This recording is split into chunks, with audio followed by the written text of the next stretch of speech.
চারপাশ কুয়াশায় ঢাকা, শীতের কাঁপুনি ছড়ানো হাওয়া বইছে। সূর্যমামা আজ যেন আড়ালে লুকিয়ে আছে। সকাল ৮:৫৫ বাজে।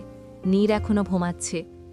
এই নীর, এই নীর, ৯টা বাজতে চলছে, উঠে পড়। তোর আজ ভার্সিটির প্রথম দিন। ম্যাম যদি দেরি করে তাহলে স্টুডেন্টদের কি হবে বলো তো?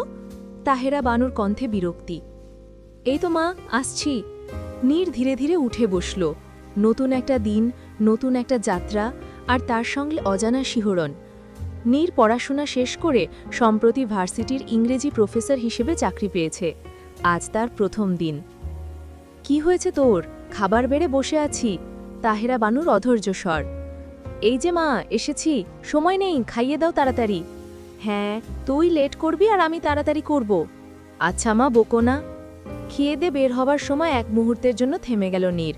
আয়নায় নিজেকে দেখে মনে হলো আজকের দিনটাকে সত্যিই নতুন কিছু বয়ে আনবে।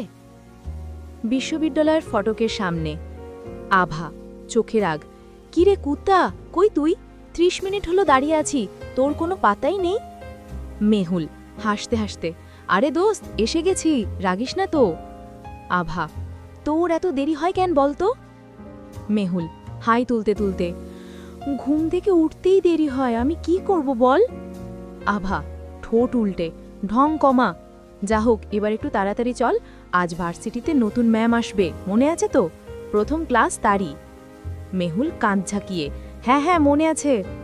দুজন কথা বলতে বলতে ক্লাসরুমের দিকে এগিয়ে গেল। ক্লাসের ভেতরে ঢুকতেই তাদের সঙ্গে যোগ দিল নিশাদ। নিশাদ, কিরে তোরাও এখন এলি? আমি তো ভাবলাম আজকে আসবিই না। আভা, আর বলিস না, এই মহারাজার ঘুম ভাঙবেই যায় না। একটা বউ দরকার যে রোজ সকালে ঘুম থেকে তুলে দেবে। কি বলিস নিশাদ? নিশাদ হেসে, ঠিক বলেছিস। মেহুল মুখ গম্ভীর করে, তোরা খুব পাকা হয়েছিস জানিস। আভা মজা করে, সত্যি বলছি দোস্ত, তুই একটু অন্যরকম লাগছিলিস আজ, কোনো বিশেষ কারণ আছে নাকি?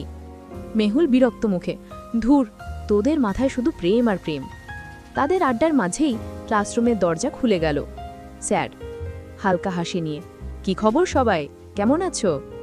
সবাই, ভালো স্যার, আপনি কেমন আছেন? স্যার, এই তো তোমাদের দেখে বেশ ভালো লাগছে, আজ তোমাদের জন্য একটা নতুন অভিজ্ঞতা অপেক্ষা করছে। ক্লাসে কৌতূহলের ঢেউ বয়ে গেল। স্যার, তোমাদের নতুন ইংরেজি ম্যাম আজ প্রথম ক্লাস নেবেন, আশা করি তোমরা সবাই আন্তরিক থাকবে। এই যে আদিবা ইসলাম নীর। সঙ্গে সঙ্গে দরজা দিয়ে একটা সাদা শাড়ি পরা, চশমা পরিহিত, আত্মবিশ্বাসী এক তরুণী ভেতরে ঢুকলেন। ক্লাসে নিস্তব্ধতা নেমে এলো। মেহুল যেন থমকে গেল। তার মনে হলো পুরো রুমের আলো যেন এই তরুণীর দিকেই কেন্দ্রীভূত হয়ে আছে। স্যার হালকা কাশির শব্দ করে, আচ্ছা তাহলে তোমরা ক্লাস করো, আমি আসছি। স্যার চলে যেতেই নীর নরম অথচ দৃঢ় স্বরে বললেন, নীর, হ্যালো সবাই, আমি চাই তোমরা আমাকে শিক্ষক নয়, একজন বন্ধু হিসেবে দেখো। কোনো সমস্যা হলে দ্বিধা না করে বলতে পারো। আজ আমরা শুধু পরিচিত হব, আগামী ক্লাস থেকে পড়াশোনা শুরু করব।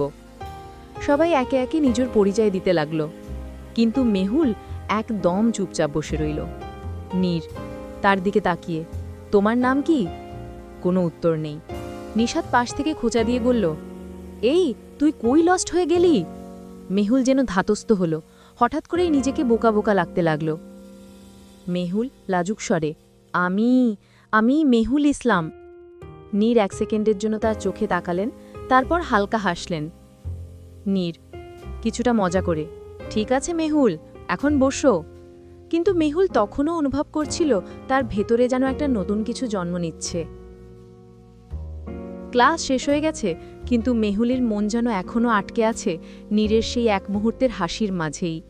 নীর চলে যাওয়ার পরও সে তার চেহারা মনে মনে কল্পনা করতে থাকে। চোখের কোণে হালকা কাজল, ঠোঁটে খুব হালকা একটা মিষ্টি হাসি, আত্মবিশ্বাসী অথচ মোহিনী চাহিনী। কিরে, ম্যামের প্রেমে পড়ে গেলি নাকি? নিশাতের কথায় চমকে উঠল মেহুল।